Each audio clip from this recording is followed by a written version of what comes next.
one of these days I'm going to cut you into little pieces.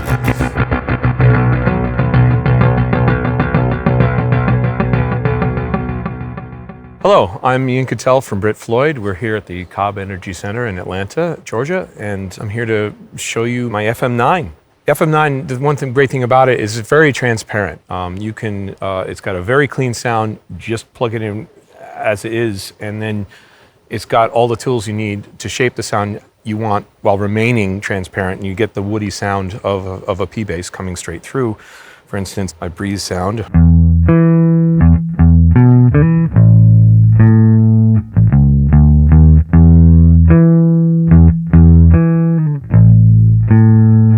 And then, even picking a bit harder, it still has that character to it. I have a set list running, so I'm actually using the same patches for a lot of these songs. I'll have different scenes that I might use for one song or another song, but it simplifies my setup, and that means I only have to have maybe a dozen or about 16 patches, and then using the set list feature and scenes, that's all I need to do for the whole show for me. So it's a bit more complicated for our guitar players who have 5, 6, 7 patches for every song.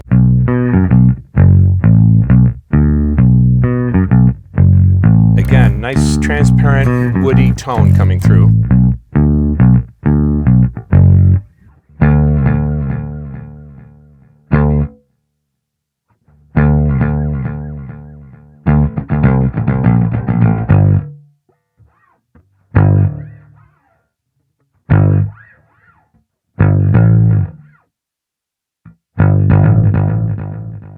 The great feature of those scenes is that I've got a delay where it will continue once I turn it off, and another one where it stops on a dime.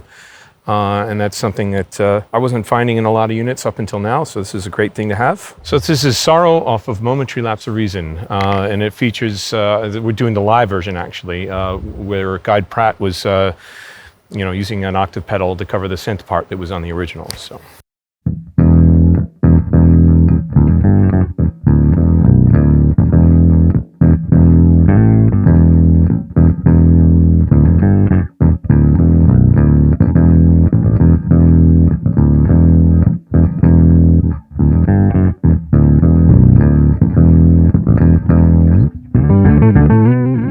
It's also some nice octave licks that Guy's very famous for using. There's that intro lick.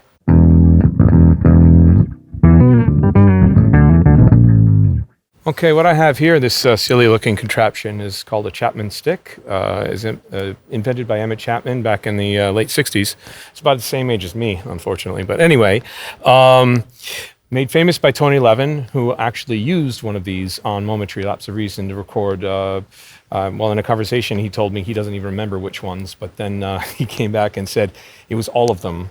And then it was up to Ezrin to figure out which ones he wanted to have, the stick or the bass, or a combination of the two. And it came down to One Slip, Yet Another Movie, and Terminal Frost. And the set list we're doing right now, it's Yet Another Movie. And it's a rather simple tune, more just holding out bass notes, but it's a famous lick in the beginning where it goes. And then it's just me holding whole notes. And compression is everything when it comes to the stick. It's a very high compression, anywhere from 10:1 to 20:1, and it's a huge part of the sound. And the FM9 excels at getting that sound just right. So I love the Fractal with the stick.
It's very smooth for the fretless, and again, it's for me with the FM9 in this context, it's the clarity, and it lets the P bass be a P bass, and when you want to throw the kitchen sink at it, you've got everything you need right in that box. So I used to have a pedal rig with drawers and drawers of pedals.